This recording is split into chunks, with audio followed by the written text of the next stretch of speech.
The millionaire asked his son to choose a new mother among 5 rich women, but he chose the cleaning lady.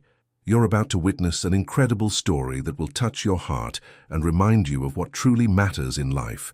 This is the story of a young boy who saw beyond wealth and status to find something far more precious.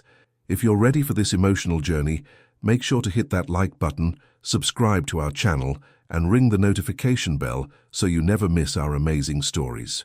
Now let's dive into this unforgettable tale. The morning sun cast long shadows through the floor-to-ceiling windows of the Blackwood mansion in Greenwich, Connecticut. Richard Blackwood stood in his expansive study, his fingers drumming against the mahogany desk, as he stared at the photograph of his late wife, Catherine. It had been 2 years since the car accident that took her away, leaving him to raise their 8-year-old son, Oliver, alone. The weight of that responsibility pressed heavily on his shoulders, especially today. Richard was everything society deemed successful. At 42, he had built a real estate empire worth over $300 million. His companies owned premium properties across New York, Connecticut, and Massachusetts.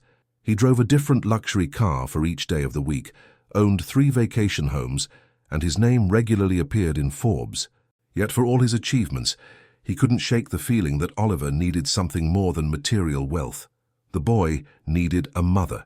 Oliver was playing in the mansion's west wing when Maria Gonzalez arrived for her morning shift. She had been working as a housekeeper for the Blackwood family for 5 years, starting when Catherine was still alive. Maria was 34, with kind brown eyes that crinkled at the corners when she smiled, and dark hair she always kept neatly pulled back. Her own story was one of quiet struggle and determination. She had immigrated from Mexico 15 years ago, worked multiple jobs to put herself through community college, and was now supporting her elderly mother while saving to open her own cleaning business. "Good morning, Oliver," Maria said softly as she entered the playroom. The boy looked up from his elaborate Lego construction, his face brightening immediately. "Maria, look what I built. It's a hospital just like where Mom used to work." Catherine had been a pediatric surgeon before her death, and Oliver often built tributes to her memory. Maria knelt beside him, genuinely interested. "It's beautiful, mijo. Your mother would be so proud. See how you made the emergency entrance separate? That's very smart."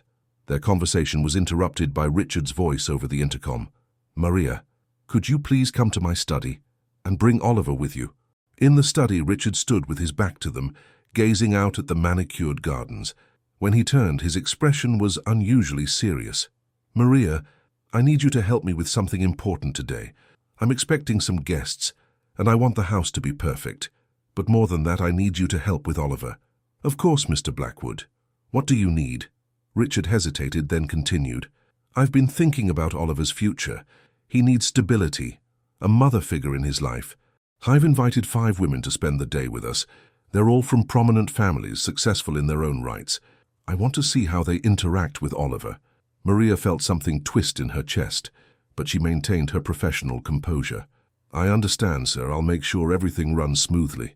"There's more," Richard added, his eyes meeting hers briefly before looking away.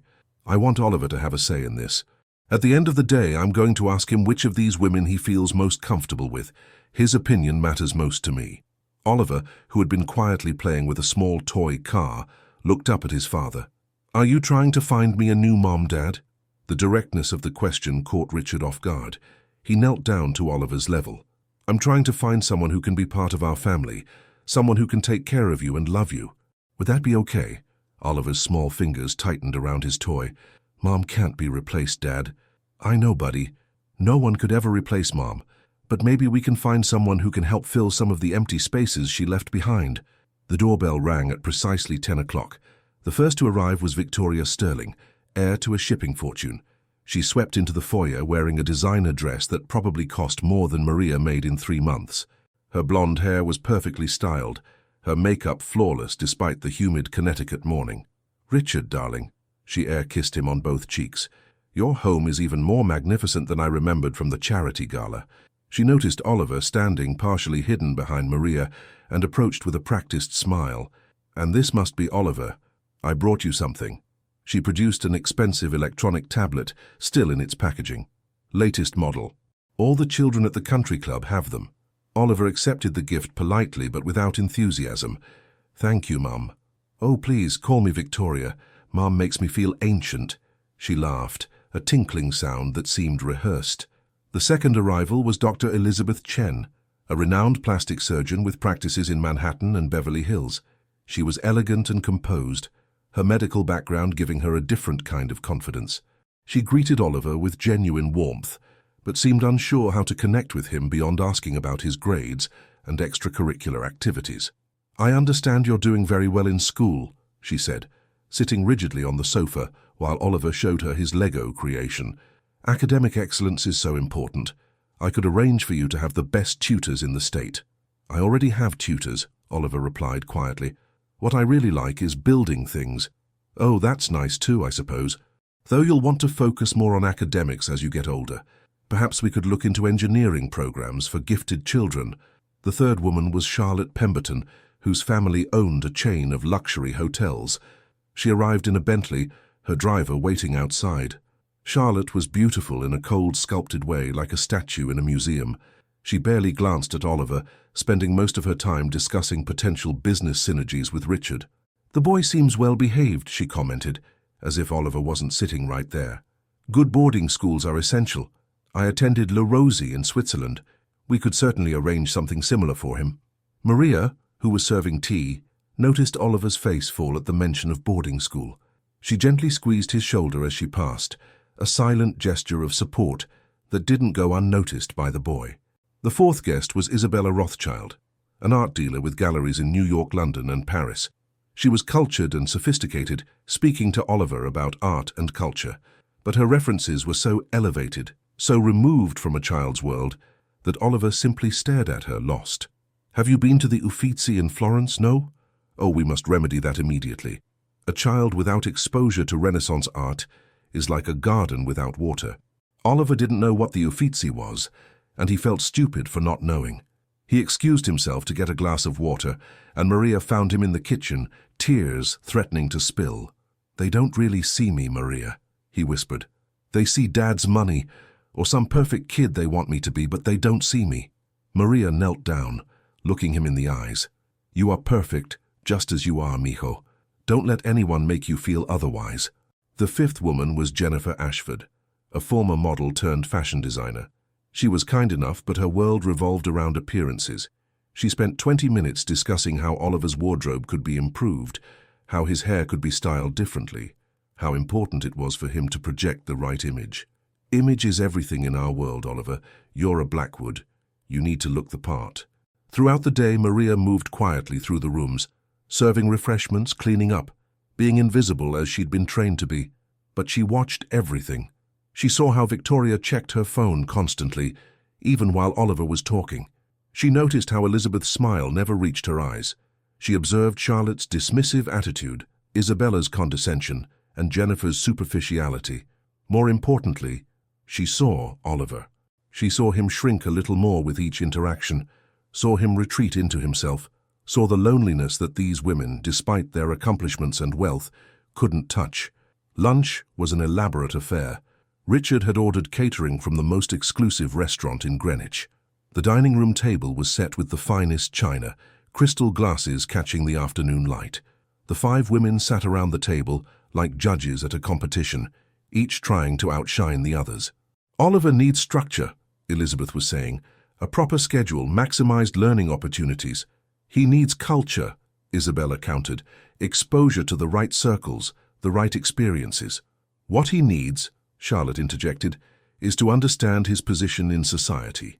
"The Blackwood name carries weight," Victoria laughed. "You're all overthinking this. He needs fun.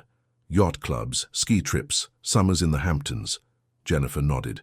"And to look good while doing it." "Richard, have you considered getting him a stylist?" Throughout this discussion, no one asked Oliver what he wanted or needed. He sat silently, pushing his food around his plate. Maria, standing near the kitchen door, watched with growing frustration. These women were discussing Oliver like he was a project to be managed, not a child who had lost his mother. After lunch, Richard suggested everyone move to the garden. It was a beautiful space, with a swimming pool, tennis court, and elaborate playground that Catherine had designed before she died. The women followed, their high heels sinking slightly into the grass, their designer clothes inappropriate for outdoor activities. Oliver gravitated toward the swing set, one of the few places where he felt close to his mother's memory. She used to push him on these swings, telling him stories, singing songs, making him laugh until his stomach hurt. "Would someone push me?" he asked quietly. The women looked at each other, then at their expensive outfits. There was an awkward silence. "Oh, honey, these shoes aren't really made for playground activities," Victoria said. "Perhaps the help could do it," Charlotte suggested, looking around for Maria.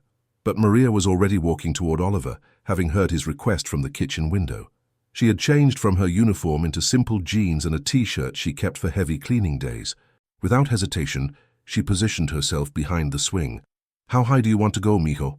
"As high as the clouds," Oliver exclaimed, his face lighting up for the first time all day. Maria pushed him, matching his rhythm, listening to his laughter.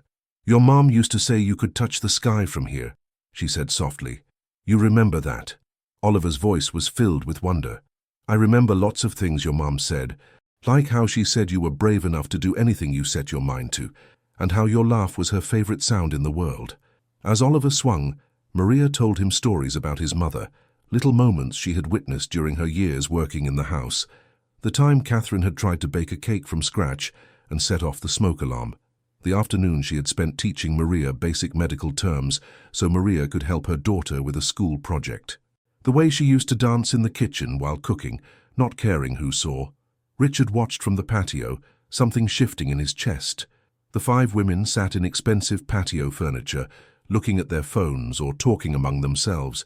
But Maria was fully present with Oliver, giving him what he needed most: attention, memory, connection. As the afternoon wore on, the women began to leave one by one. They had other appointments, other obligations. Each said goodbye to Richard with promises to call, barely acknowledging Oliver beyond a perfunctory wave. When the last car pulled away, Richard found Oliver and Maria in the kitchen. Maria was teaching Oliver how to make his mother's famous chocolate chip cookies, the recipe Catherine had shared with her years ago. "Now the secret ingredient," Maria was saying, "is a tiny bit of cinnamon. Your mom discovered that by accident." "Really?" Oliver was covered in flour, happier than Richard had seen him in months. "Really, she was reaching for vanilla and grabbed the wrong bottle. But the cookies were so good she kept making them that way." Richard cleared his throat. "Oliver, can we talk for a moment?" They moved to the living room, just the two of them. Richard sat on the couch, pulling Oliver close. "So, buddy, what did you think of the ladies who visited today?" Oliver was quiet for a long moment. "They were nice, I guess. But they didn't really see me, Dad. They saw your money or your house or what they thought I should be. None of them asked about Mom or my Legos or what makes me happy. And what does make you happy?" Oliver thought carefully. "When Maria tells me stories about Mom, when she helps me with homework and actually explains things instead of just giving me the answer, when she teaches me Spanish words. When she remembers that I don't like pickles on my sandwich." Richard nodded slowly. "Maria does all that. She always has, Dad, even when Mom was here. Mom used to say Maria was like family." That revelation hit Richard like a physical blow. He realized he had been so focused on finding someone from his social circle, someone who fit a certain image, that he had been blind to what was right in front of him.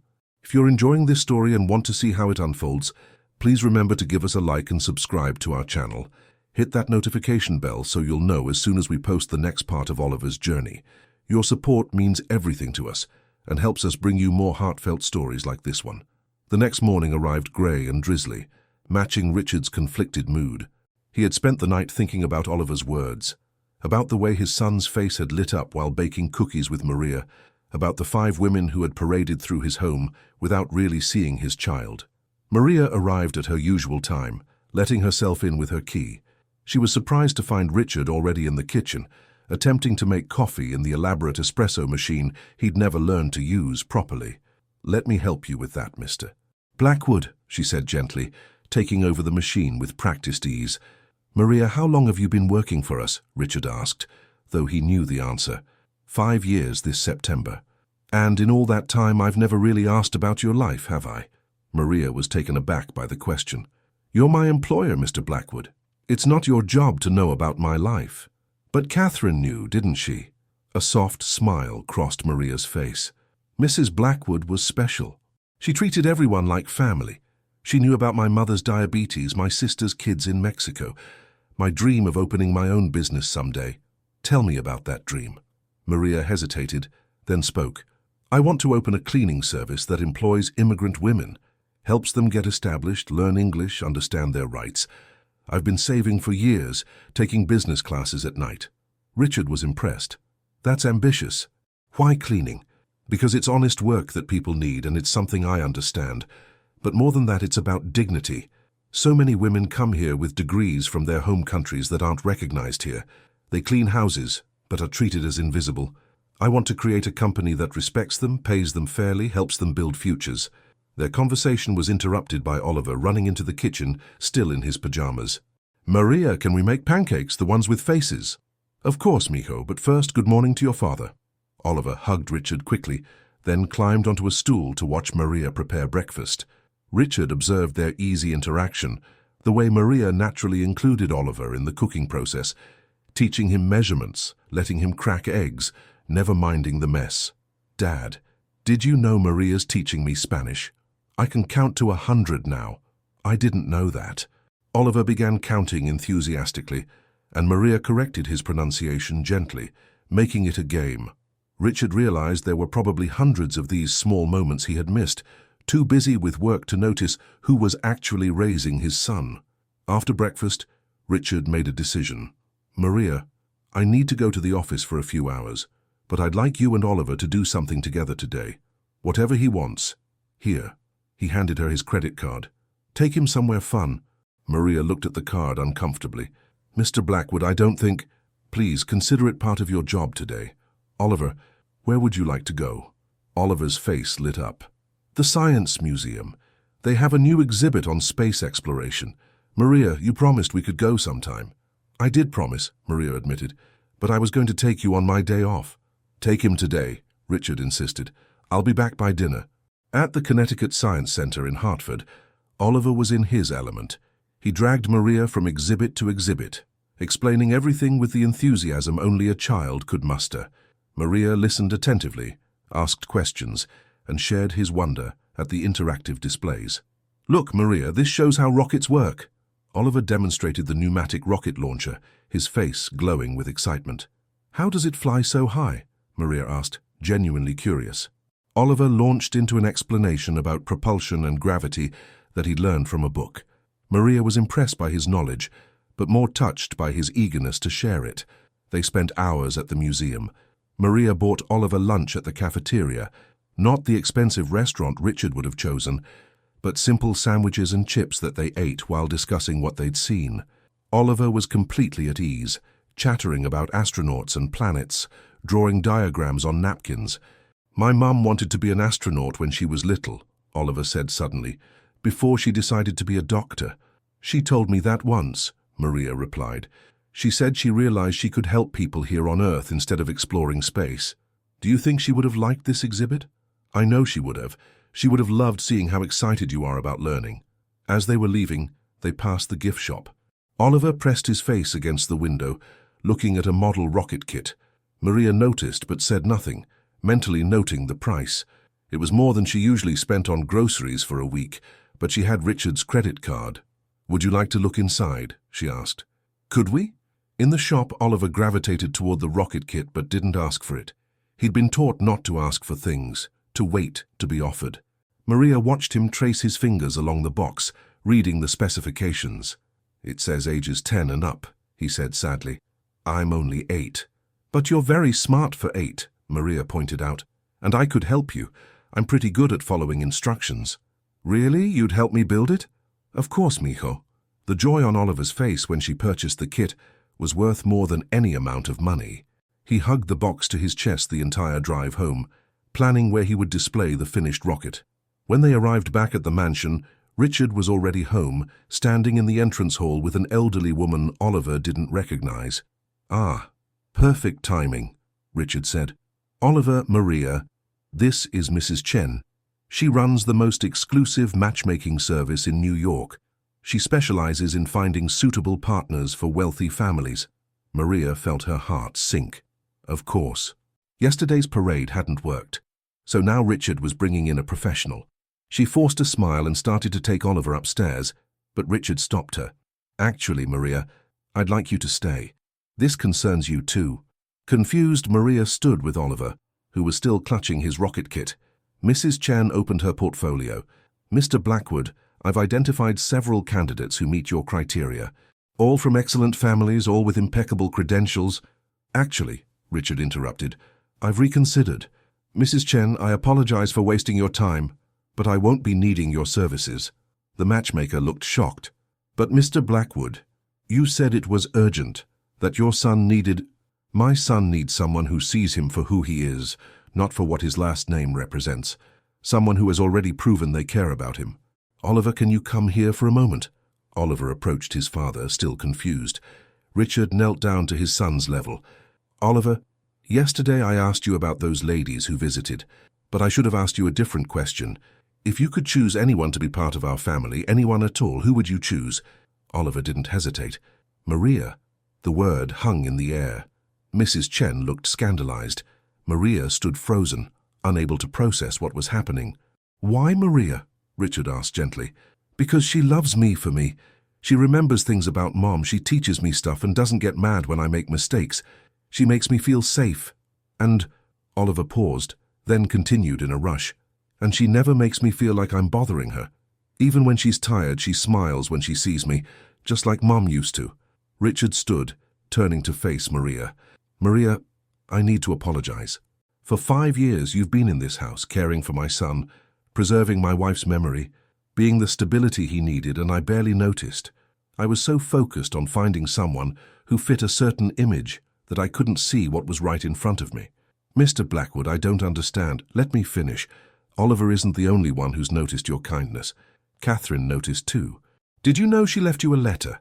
She gave it to me before her last surgery, the routine one that was supposed to be simple before the accident.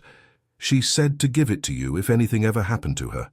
Richard pulled an envelope from his jacket pocket, Catherine's handwriting clearly visible on the front. Maria's hands shook as she took it. "I never read it," Richard admitted, "but Catherine told me what it said. She said you were the best friend she'd made since moving to Connecticut. She said you saw her as a person, not as Mrs. Blackwood, and she said if anything happened to her, she hoped I would be smart enough to see what she saw in you." Maria opened the letter with trembling fingers, tears already forming as she recognized Catherine's handwriting. "Dear Maria," she read silently, "if you're reading this, then something has happened to me, and I need you to know some things. First, thank you for being my friend. In a world full of people who wanted something from me, you just wanted to share coffee and talk about our children. Second, please watch over Oliver. He loves you, trusts you, and you're one of the few people who sees him as just a little boy, not as an heir or a symbol. Third, and this might seem strange, but I hope Richard notices you, really notices you, not as the help, but as the remarkable woman you are. You have the biggest heart of anyone I know, and my family needs that heart. Take care of them for me, and take care of yourself. You deserve all the happiness in the world. With love and gratitude, Catherine." Maria was crying openly now, clutching the letter. Oliver wrapped his arms around her waist, and she held him close. "Maria," Richard said softly, "I'm not asking you to be a replacement for Catherine. No one could be that. But I am asking if you'd consider being part of our family in a different way. Would you have dinner with us tonight? Not as our employee, but as our guest? As someone we'd like to know better?" Maria looked down at Oliver's hopeful face, then up at Richard's uncertain one. I don't know what to say." "Say yes," Oliver whispered. "Please, Maria, say yes." Mrs. Chen, forgotten in the corner, cleared her throat. "Mr. Blackwood, surely you're not serious. The social implications—" "Mrs. Chen, thank you for coming.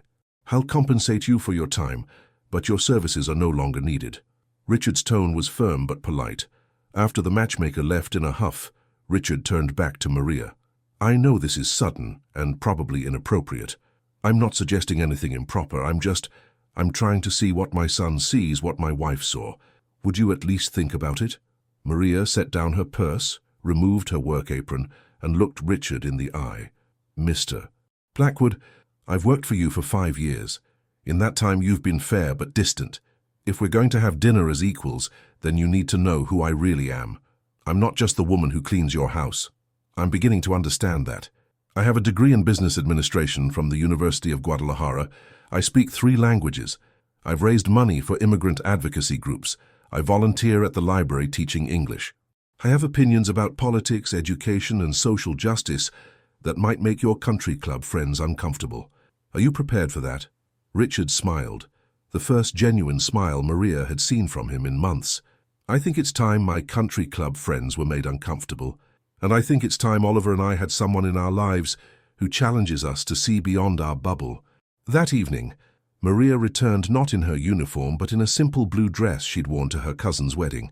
She was nervous, her mother having spent an hour on the phone alternately encouraging her and warning her about getting involved with wealthy employers. Richard had dismissed the cook for the evening and ordered pizza, Oliver's favorite. They ate in the kitchen, not the formal dining room, and for the first time, Maria sat at the table as a guest, not as someone serving. The conversation started awkwardly, but Oliver, in his innocent way, broke the ice by insisting Maria tell his father about all the things they did together that Richard didn't know about. The secret cookie recipes, the Spanish lessons, the made-up stories about brave knights and clever dragons, the times Maria had helped him with school projects that won prizes. "Remember when we built that volcano for the science fair?" Oliver asked excitedly. "You mean when we destroyed my kitchen with papier-mâché?" Maria laughed. "It won first place," Oliver protested. "After we spent 3 hours cleaning red food coloring off the ceiling," Maria added, making Richard laugh. As the evening progressed, Richard began to see what he had missed. Maria was intelligent, funny, and had a warmth that drew people in. She challenged Oliver to think, supported him when he struggled, and celebrated his victories as if they were her own. She spoke about Catherine with genuine affection and kept her memory alive in small, meaningful ways. "Catherine taught me to make this pasta sauce," Maria mentioned at one point. "She said it was the first thing she learned to cook properly after you got married. She nearly burned down our first apartment trying to make it," Richard remembered, smiling sadly. "She told me. She said you ate it anyway and said it was delicious." "It was terrible," Richard admitted, "but she was so proud of herself I couldn't disappoint her." These shared memories created a bridge between them, a connection built on their mutual love for someone no longer there. After dinner, Oliver showed Maria and Richard his rocket kit, explaining enthusiastically how they were going to build it together. Richard watched Maria listen to his son, asking questions, making suggestions, treating Oliver's excitement as something precious. "Would you like to help too, Dad?" Oliver asked hopefully. "I'd love to, but I'm not very good at building things." "Maria can teach you. She's good at teaching." "Right, Maria." Maria smiled. "Everyone can learn, Mr. Blackwood." "Richard," he corrected. "If we're going to be friends, you should call me Richard." The word friends hung in the air, full of possibility. As the evening ended and Maria prepared to leave, Oliver hugged her tightly. "This was the best day," he whispered. It felt like having a family again. Richard walked Maria to her car, the Connecticut evening cool and quiet around them. "Thank you for tonight," he said, "for giving us a chance." "Mr. Black." "Richard," Maria corrected herself. "I care about Oliver. I've cared about him since he was 3 years old, but this, whatever this is, and it's complicated." "I know. I'm not asking you to be something you're not or to fill a role that doesn't fit. I'm just asking if we can explore what this could be. For Oliver's sake, and maybe for ours too." Maria looked back at the house where Oliver was watching from his bedroom window, waving enthusiastically. "I've been saving for 5 years to start my business," she said. "I won't give up my dreams. I wouldn't ask you to. In fact, I could help. Not as a handout, but as an investment. Catherine would have loved the idea of your business. I need to think about this. Take all the time you need. But, Maria, whether or not anything comes of this, I want you to know that I see you now. Not as the help, but as the woman who kept my son's heart intact when mine was too broken to do it myself." Maria drove home that night with her mind spinning. Her small apartment in Hartford felt different somehow, as if the evening had changed not just her perspective, but the very air around her. She called her sister in Mexico, speaking rapidly in Spanish, trying to explain the impossible situation. "He's your employer, Maria. These things never end well." "But it's not about him," Maria insisted. "It's about Oliver. That little boy needs me." "You can't save everyone, Hermana." "I'm not trying to save everyone, just one little boy who lost his mother." The next few weeks passed in a strange new rhythm. Maria continued working at the mansion, but the dynamic had shifted. Richard made an effort to be home more, to join them for lunch, to participate in Oliver's activities.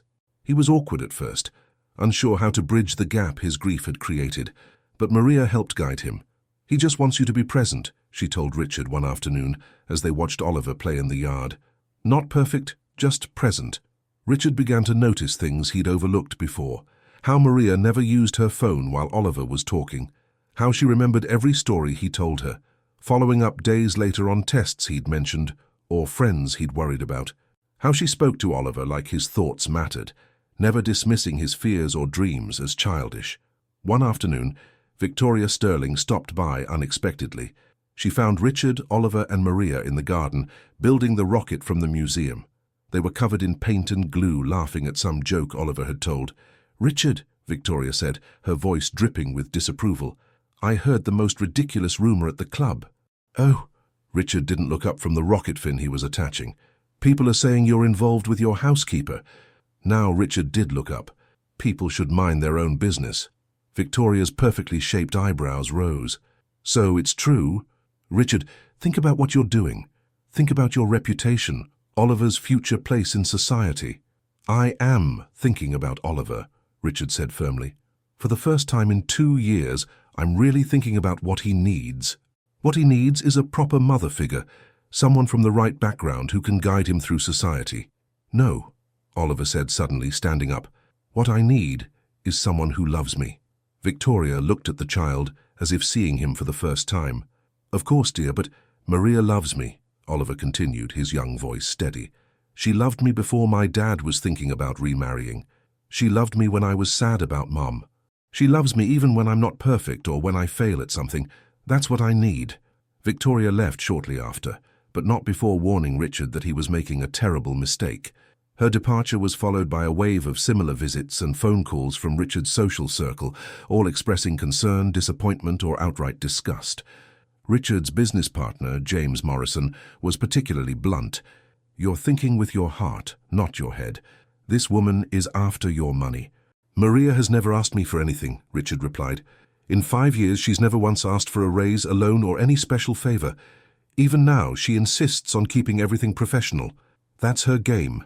Playing the long con." Richard's temper flared. "You didn't know Catherine well, did you? My wife was an excellent judge of character. She chose Maria as a friend, trusted her with our son. That means more to me than all the social standing in the world." The pressure from their social circle only strengthened Richard's resolve. He began to see the hollow nature of many of his relationships, built on shared wealth rather than genuine connection. Maria, meanwhile, struggled with her own concerns. "People at the grocery store whisper when they see me," she told Richard one evening. "They think I'm a gold digger. Do you care what they think? I care what Oliver experiences because of it. Children at his school might say things." This concern proved valid when Oliver came home from school one day with a bloody nose and torn shirt. Richard was in a panic, but Oliver refused to say what had happened until Maria arrived. "Some kids said mean things about you," Oliver finally admitted, sitting between them on the couch with an ice pack on his nose. "They said you were just after Dad's money. I told them they were wrong, and Tommy Morrison pushed me." "James's son," Richard muttered angrily. "Oliver, violence is never the answer," Maria said gently, though her own anger was visible. "I know, but I couldn't let them talk about you that way. You're not what they said. You're good and kind, and you make Dad smile again." Richard pulled his son close. "I'm proud of you for defending Maria, but she's right. Violence isn't the answer. The answer is showing people through our actions who we really are." "What do you mean?" Richard looked at Maria, then back at his son. "I mean it's time we stop hiding. Maria, would you come to the company gala with us next week? As my date?" Maria's eyes widened. The Blackwood Industries annual gala was the social event of the season, attended by senators, CEOs, and old money families from across New England. "Richard, that would be declaring war on your entire social circle." "Then let them come. I'm tired of living my life according to their rules. Catherine never cared about that stuff, and I lost sight of that after she died. But you've reminded me what really matters." The night of the gala, Maria stood in front of her mirror, wearing a dress she'd bought with her savings. It was elegant but simple, nothing like the designer gowns the other women would wear. Her mother had come over to help with her hair and makeup, muttering prayers in Spanish the entire time. "You're walking into the lion's den, mija." "I know, Mama, but Oliver needs me to be brave." "And Richard, what does he need?" Maria considered this. Over the past weeks, she'd seen Richard transform from a distant, grieving widower into an engaged father. She'd watched him learn to play again, to laugh without guilt, to speak Catherine's name with joy rather than just pain. He needs to remember who he was before grief changed him. When Richard arrived to pick her up, he stood speechless at her door. "You look beautiful," he said simply. "I look like myself," Maria replied. "I hope that's enough." "It's more than enough, it's everything." The gala was held at the Wadsworth Athenaeum in Hartford. As they entered, Maria could feel every eye turned toward them. The whispers started immediately, rippling through the crowd like waves. Oliver, dressed in his first real tuxedo, held Maria's hand tightly. "They're all staring," he whispered. "Then let's give them something worth looking at," Maria whispered back, squeezing his hand. They made their way through the crowd, Richard introducing Maria simply as Maria Gonzalez, the woman who saved my family. Some people were polite but cold, others were openly hostile. A few, surprisingly, were warm and welcoming. Dr. Patricia Hoffman, Catherine's former colleague, embraced Maria warmly. "Catherine spoke of you often. She said you were the only real friend she'd made here." "She was very kind to me," Maria replied. "No, she was honest." "This crowd," Patricia gestured around the room, "can be suffocating. Catherine said you were a breath of fresh air." As the evening progressed, Richard gave his annual speech. But this year, he deviated from the expected corporate platitudes. "2 years ago, I lost my wife and Oliver lost his mother. In my grief, I also lost my way. I focused on work, on maintaining appearances, on everything except what mattered most, my son's well-being. But someone didn't lose sight of that. Someone made sure Oliver felt loved every single day, kept his mother's memory alive, and slowly helped piece our broken family back together." He looked directly at Maria. "That someone is Maria Gonzalez. She's been with our family for 5 years, but I only recently opened my eyes to see her for who she really is. A remarkable woman with her own dreams and ambitions, who chose to care for my son not because it was her job, but because she genuinely loves him." The room was silent.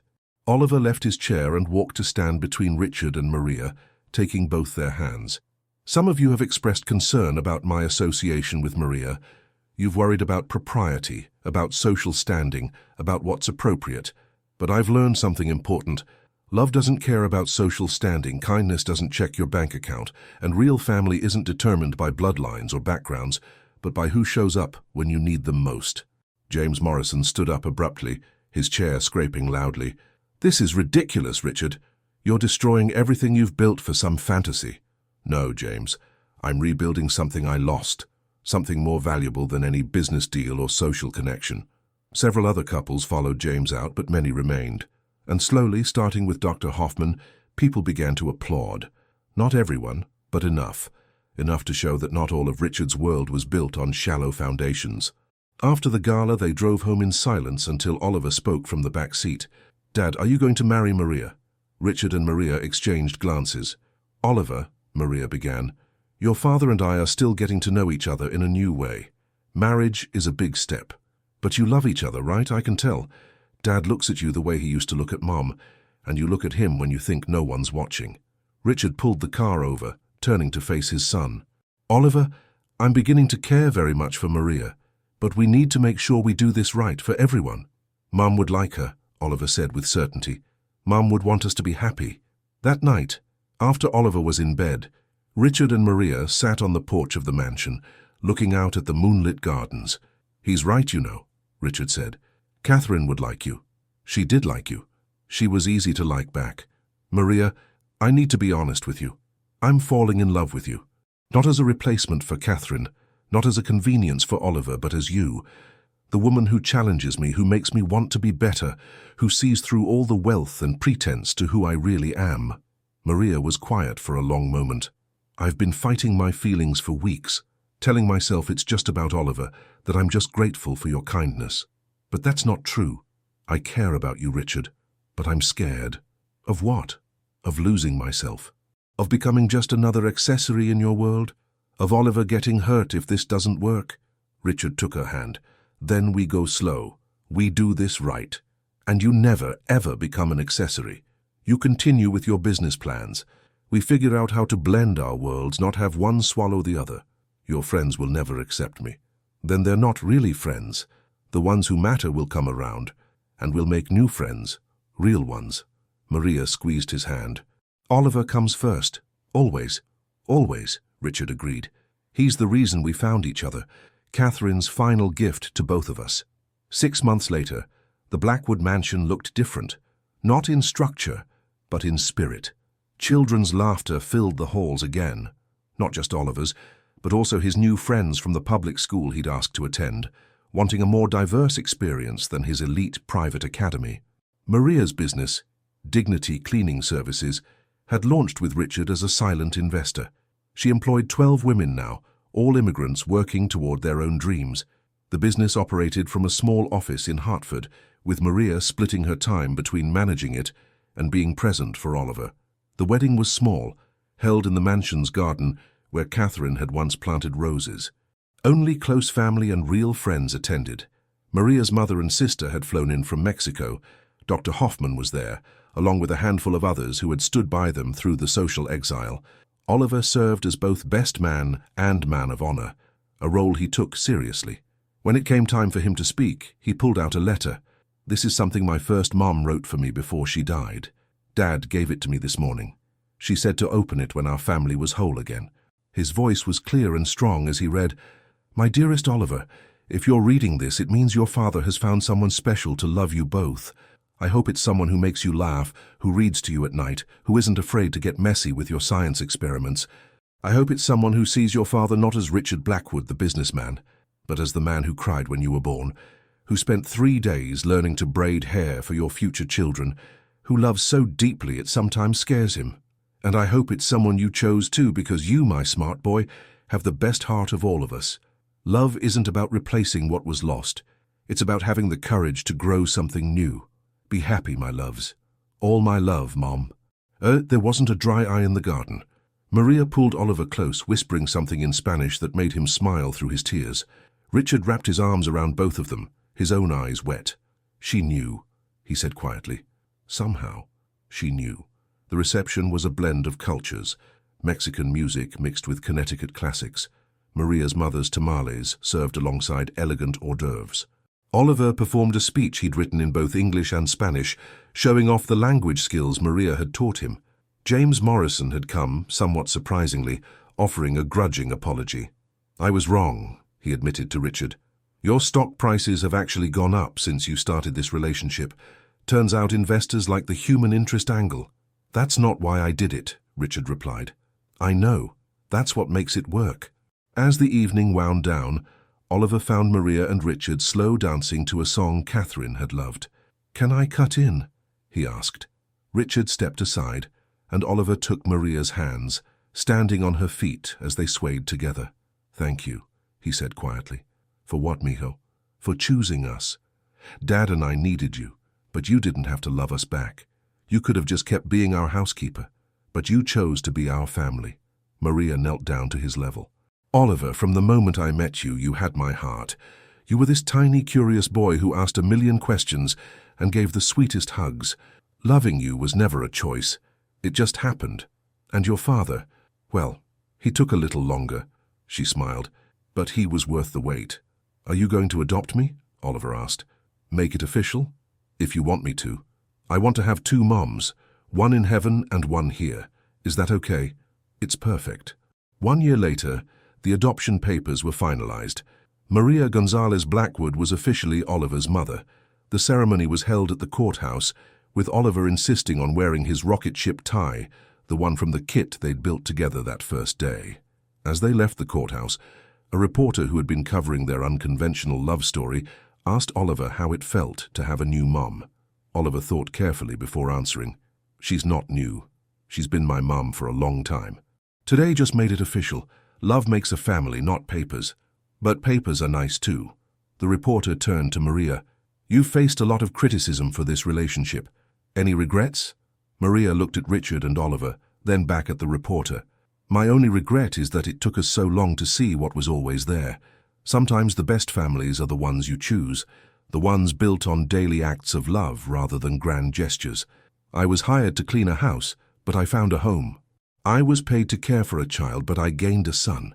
And I fell in love with a man who learned that real worth isn't measured in dollars, but in the courage to follow your heart. Richard added, "We all learned something. Oliver learned that love multiplies, it doesn't divide. I learned that the best things in life rarely come in expected packages. And Maria taught us both that family isn't about matching backgrounds or bank accounts. It's about showing up every day with an open heart." As they walked to their car, Oliver between them holding both their hands, a woman from Richard's former social circle passed by. She looked at them with obvious disapproval. Oliver noticed and said, loud enough for her to hear, "Some people are so poor. All they have is money." Maria tried to hide her laugh. "Oliver, where did you hear that?" "From you, Mom. You told Dad that once when he was worried about losing his country club membership." Richard smiled. And she was right. We might have lost some social standing, but we gained something worth infinitely more. "What's that?" Oliver asked. "Each other," Maria and Richard said in unison. Their story spread beyond Connecticut, becoming something of a modern fairy tale. But for them it was simply life. Messy, complicated, beautiful life. Maria's business grew, eventually becoming one of the most successful social enterprises in New England. Richard learned to find balance between work and family. And Oliver grew up knowing that love comes in many forms, speaks many languages, and sometimes arrives wearing an apron and carrying a mop. 5 years after the wedding, at Oliver's middle school graduation, he was asked to give a speech about someone who inspired him. He chose to speak about Maria. My Maria mom taught me that dignity isn't about what job you have or how much money you make. It's about how you treat people, how you show up for the ones you love, and how you stay true to yourself even when the world tells you to be someone else." She could have changed herself to fit into my dad's world, but instead she changed our world to fit who she really is. That takes more courage than anything I've learned in school. He paused, finding Maria in the audience. "She also taught me that tacos are better than caviar, that Spanish curse words sound like poetry, and that the best families are the ones brave enough to break the rules. Some people say she married my dad for his money, but I know the truth. She married us for love, and that made us the richest family in the world." The audience erupted in applause. Maria wiped tears from her eyes while Richard beamed with pride. Oliver's speech went viral, shared millions of times with captions about love, family, and breaking barriers. But in their home, away from the cameras and commentary, they were simply a family. Maria helped Oliver with his homework, while Richard cooked dinner he'd finally learned. They had family game nights where competitiveness was fierce and laughter was abundant. They honored Catherine's memory while building new traditions. They proved that love doesn't follow a script or respect social boundaries. And every night, when Maria tucked Oliver in, even though he claimed he was too old for it, she would whisper the same thing. "Eres amado, mijo. You are loved." "I know, Mom," he would whisper back. "That's what makes us lucky." Richard would sometimes stand in the doorway, watching them, thinking about the journey that had brought them here. He'd remember those 5 women who had come to audition for the role of mother and wife, with their credentials and connections, and he'd thank whatever force in the universe had given him the wisdom to see what Oliver saw, that love isn't found in resumes or bank statements, but in the quiet moments of care, the daily choice to show up, and the courage to follow your heart, even when the whole world is watching and disapproving. Their story ended not with a dramatic flourish, but with the simple continuation of life. Maria opened 3 more branches of her business. Richard became known for his philanthropy, particularly in supporting immigrant entrepreneurs. Oliver went on to study aerospace engineering, inspired by that first rocket kit Maria had bought him. And in the Blackwood mansion, which had once echoed with loneliness and grief, laughter became the dominant sound. The walls that had witnessed loss now held joy. The rooms that had felt empty were filled with the warmth of a family that had chosen each other, fought for each other, and proved that sometimes the best things in life come from the most unexpected places. Catherine's portrait still hung in the living room, and sometimes Maria would catch Richard talking to it, telling his late wife about Oliver's latest achievement or Maria's newest business venture. Once she heard him say, "You knew, didn't you? You knew she was the one who could put us back together. Thank you for sending her to us." Maria never felt like she was competing with a ghost. Catherine was part of their story, the prologue that made their chapter possible.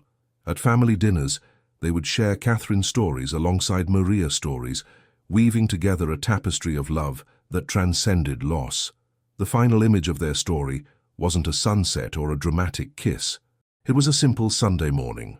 Richard was reading the business section, occasionally sharing interesting bits. Maria was planning her week, laptop open, switching between English and Spanish as she took calls from her team. And Oliver, now 13, was building another model, this one a space station, his hands steady and sure. To anyone watching, they would look like any other family. And that was the point. Love had made them ordinary in the most extraordinary way. They had transcended social expectations, overcome grief, and built something real and lasting. The housekeeper who had been hired to clean had instead cleaned out the cobwebs of grief. The woman who had been paid to care had given her heart freely. The boy who had lost his mother had gained another one. And the man who had everything had learned what truly mattered. Their love story wasn't a fairy tale because fairy tales end. Theirs was better. It was real life, continuing every day with small acts of love, little victories, occasional arguments, frequent laughter, and the unshakable certainty that they had chosen right. Oliver had been given the chance to choose among the wealthy and privileged, and he had chosen love. In doing so, he had taught the adults around him that wealth isn't measured in dollars, privilege isn't determined by birthright, and the richest families are those wealthy in love, respect, and the courage to be themselves. The cleaning lady had become the lady of the house, not by changing who she was, but by remaining exactly herself.